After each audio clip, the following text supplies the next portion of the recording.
I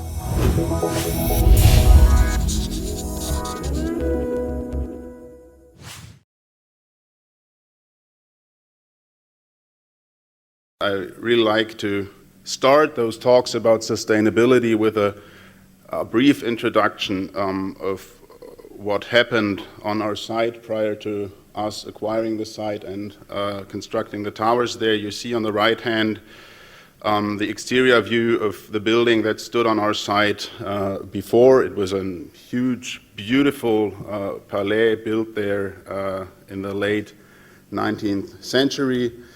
The building was hit in the war by a single bomb, and you can see photos out of the 1970s how this building on our site looked in the early 70s. Upper right photo shows you that it's basically working. The structure is okay. It's a beautiful heritage building in the inner core city of one of the major cities of Germany, and what they did in the late 70s, they just cracked the structure away to sell the plot with a higher profit. From a sustainability perspective and from a cultural heritage perspective, this is simply unbelievable, and I could not imagine things like this happening in the year 2000 or 2010 or 11 anymore. But these were the 70s.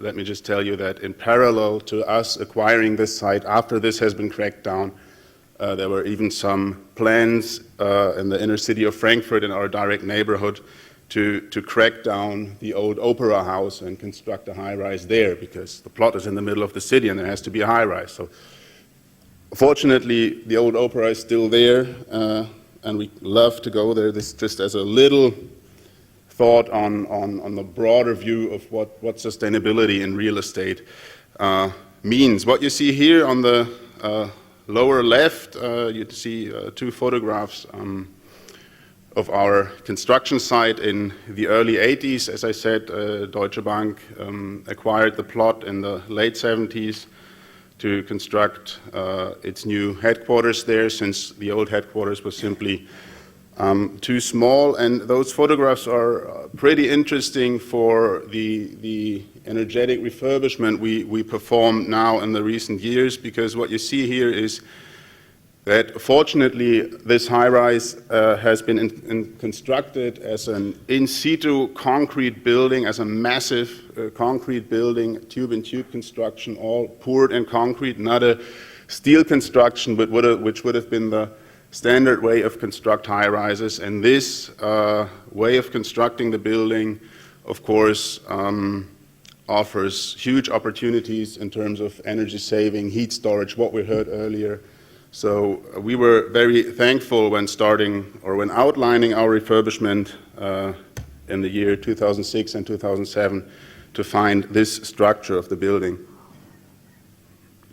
Briefly on the history of the project, we started with thoughts about what to do with the Taunusanlage building in the year 2004. It all started with a change with a regulatory change by the city of Frankfurt for its high-rises, which made some improvements in fire protection systems in the building necessary.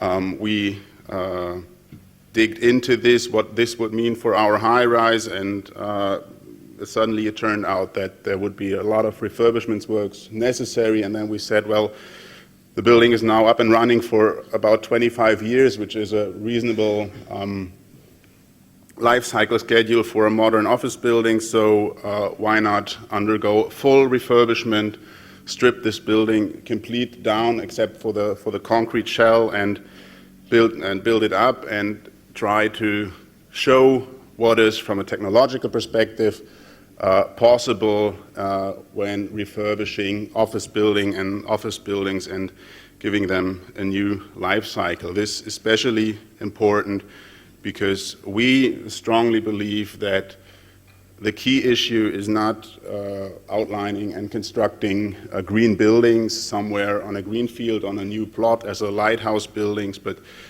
that, and you've said it before, that the key task we have to solve for the future is how to deal with our existing building stock, with our existing office building stock in the cities. When you just imagine that, for example, in London, 90%, approximately 90% of the existing office area in the inner city of London is more than 25 years old. So basically, all of the office areas in London will go intensive refurbishment within the next years, and this is the figure we have to deal with, and not putting a new building somewhere on the greenfield. The figures for other Western European cities, of course, are comparable. So we started in 2007 outlining the project, finalized the whole thing in 2010, and moved in between February 2010 and between November 2010 and February of this year, and right now we're back with approximately 3,050 happy bankers being back in their beautiful towers. So let me just quickly flip through what we've done from a technological perspective there. Again, with the background, we've heard it before that introducing green and energy-saving features to buildings is not about rocket science. It's just about thinking twice on what you're doing and applying existing and proved technology to your building in a sensible way, work with local companies. It's not rocket science. We're not flying to the Mars. We're just thinking twice about what we're doing. And this was the main approach for this project. Let me briefly tell you what we've done and what the results have been. Of course, key issue for a building, we heard it before, is heating and cooling. Whilst especially in an office building compared to apartment or housing buildings, what we've heard earlier, in an office buildings, in our geographical situation, the cooling issue is the more important compared to the heating issue, since compared to an apartment building, you got far more inner heat loads like sweating men. I heard that men sweat more than women, whatever, those are the 100 watts, and you got a lot more people in office buildings than in homes. You got more computers, so the cooling challenge is far more important. Let me start with the facade. The facade was quite a huge task, since from an aesthetical perspective, we basically had just one constraint to our board. They told us, you can do with this building whatever you like, please make it the best green achievements, whatever you can do, and ask new architects for the interiors, blah, blah, blah, blah, blah. But the exterior of this building has to look exactly as it has done before, since this is mainly due to the fact that this building is of high iconographic value for Deutsche Bank. It's pretty well known as Deutsche's headquarters worldwide, and wherever you find announcements or news on Deutsche Bank, might it be in the internet or in the print media, it's pretty often connected with photos of our headquarters, more often than with our competitors. It's either Joe Ackerman or it's the photo of the headquarters. So this is why this was of huge importance. And I'm telling this because this, of course, is a technical problem, because facade technology is 25 years further ahead than it has been when the building was constructed. Of course, we use triple glazing now. We got operable windows, all the things that the old curtain facade didn't have, and we had to introduce all those things without changing the width or the size and the view of the profiles and so on. And finally it worked out. We completely renewed the facade and have afterwards been asked by old Frankfurters, so when the hell do you start your refurbishment? And we said, well, we're done already. So this worked out pretty fine. The new facade, what you can hear, has got an heat ingress cut by almost 1/3, which is more important for the office buildings. Heat losses are cut down by almost 2/3, and what is even more interesting is that within the new facade, we can open every second window of this building individual by the banker sitting behind the window. He can just push a button and the window will automatically open. This, of course, is first of all raising the comfort level for the people working there, and high-rise with operable windows, and second of all, it's a huge energy issue, since, of course, we can significantly lower the amount of mechanical air supply on the office areas when you get fresh air from operable windows in there. Key, as I said earlier, key in an office building is how do you chill, how do you get the internal heat loads out of this building. Prior to the refurbishment, we had an air conditioning system that was air related, that was directly bound to the mechanical air supply, so still standard in lots of areas that you just chill the air you pump through the building and therefore make your cooling for the building. This led to the fact that we had an air exchange rate on the standard office areas of 7 times. We completely switched this system to a water-based chilled ceiling system that allowed us to drop the air we pump through the building from a 7 exchange ratio down to 1.5, and this again significantly saves you electrical energy, and of course extremely raises your comfort level, since you don't hear any buzzes from the air conditioning system anymore. You don't have any moved air in your area, so a lot higher comfort with a lot lower cost. Pretty simple issue. And what you can see here, now I'm coming back to what I told you about the concrete carcass of our building, that we were pretty happy to have this heavy concrete material to store our heat in for free. So this is a visualization of the summer situation during the day when the office is occupied. People are sweating, computers are putting heat into the areas. The hot heated air will go up in the space. We will not have any suspended ceiling. We have the pure concrete in the office areas so that the air can strike along the pure concrete. The concrete will heat up and will take a significant amount of the heat that is produced away into the concrete and store it there for free. Basically, the concrete, in theory, heats up from approximately 16 degrees up to almost 22 degrees, and this is the amount of energy that is stored in the concrete for free.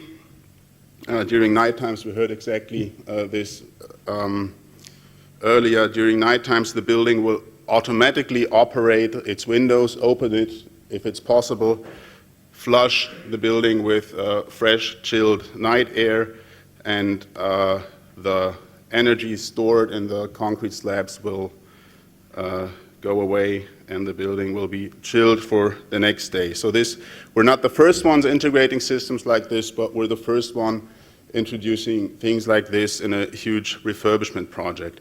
Again, since we don't need any suspended ceilings anymore, we gain a lot of more clear height in the building, which adds to a higher comfort level in terms of noise, and so people feel much more comfortable in here.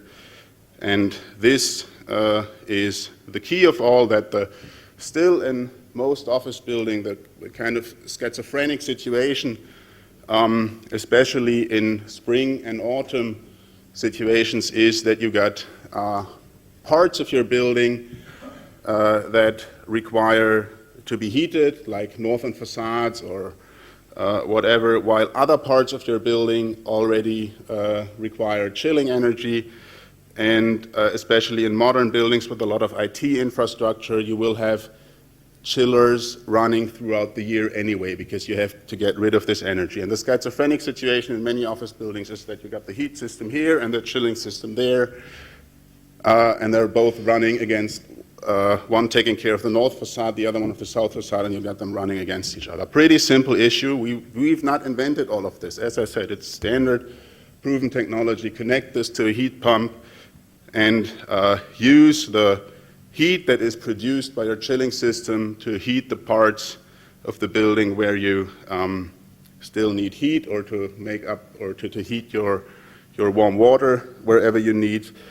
And that this will basically will disconnect your whole building from the need of external heat energy. So with this system you see here, we run this building completely autonomous from external heat energy for about 300 to 320 days a year, which basically means that this whole building only needs heat energy for, in the worst case, 50 days a year. The rest of the year we produce our own heat, which means that the last external energy source we need for this building is the electricity. Let me briefly run you through what we've done on the electricity. We heard a lot already. We introduced a new lighting system in our open office area with, of course, motion detectors and daylight sensors in every building axis. And we discussed a lot with lighting manufacturers. We heard things on that. We decided for standard tube lightings instead of LEDs, since we believe that the LED light is, from a technology perspective, still not that far that it will be stable and competitive on the long run in terms of high quality office lighting, because there are some, I do not want to dig into detail, there are still some issues to solve with the LED lighting, that it gets its perfect energy output, for example, only in a very limited temperature area, and as soon as the light itself gets too hot, the light will still be there, but the energy balance of the LED will drop down. So we decided for energetic reasons to stay with the standard tube lighting and to ask about the prismatic technology that distributes the light. We heard that earlier, that this is where a lot of energy gets lost, and that basically standard tube lighting systems have got an output of, in the best case, 65%. And we just approached the lighting industry. This cannot be, please think twice about it. What can we do there? And we ended up with a lighting system that has got an output of almost 90%, saves us a lot of energy. Let me come to the last point, since I have to speed up a bit. Elevator technology. What we introduced to this building is a new traffic management with a destination dispatch system that allows you to sort people into the elevator cabins according to the floor where they want to go, which means a lot less stops to get the same amount of people into the building. Less elevator stops, again, means a significant amount of energy that can be saved.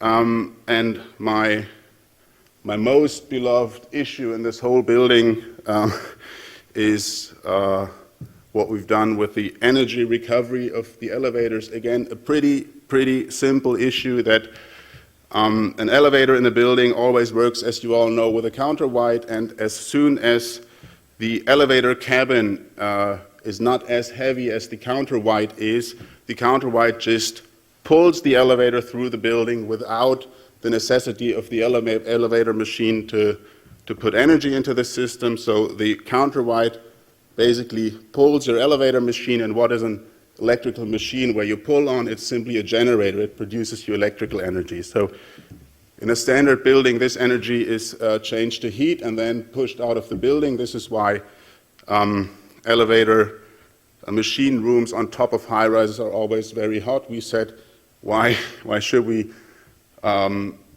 put this energy to heat and blow it out of the building? Let's use this electrical energy and feed it into the grid of the building and use it for lighting our areas. We did that pretty simple system. The box is about this size, doesn't cost a thing in a refurbishment like this. And this leads for our elevators, for example, that prior to refurbishment, we used 295 megawatt hours per year, and we dropped the energy usage of our elevators down to 135 megawatt hours per year, always having in mind that we got 20% more people in this building than we had prior to the refurbishment. Where does this all lead to? Concerning CO2 emissions, let me come to an end. The old Taunusanlage prior to the refurbishment, had a total primary energy consumption of about 36 gigawatt hours per year, which equals 11,600 tons per year, or 4.8 tons per employee sitting in this building. After the refurbishment, we cut our primary energy use, since, as I said, only the electricity is left, cut it down in half to 15.8 gigawatt hours per year. And now, taking into consideration that we buy the electricity we need, we're going to buy from renewable resources, from water power plants. Taking this into consideration, the carbon emissions of this building dropped by 89%, and now the last point, that we got 20% more people in this building due to what we call new workplace strategies and desk sharing technologies. Breaking down the energy consumption of this building to the headcount leads to 400 kilograms of CO2 per year per employee, and this is 91% less of what it has been prior to refurbishment. And this is my final statement, now again having in mind that, first of all, approximately 40% of the world's CO2 emissions come from buildings, a huge amount of this, again, from office buildings, and having in mind 90% approximately of the office buildings in Western inner cities is 25 years old, then this is the key issue we have to deal with for the next years. Thank you.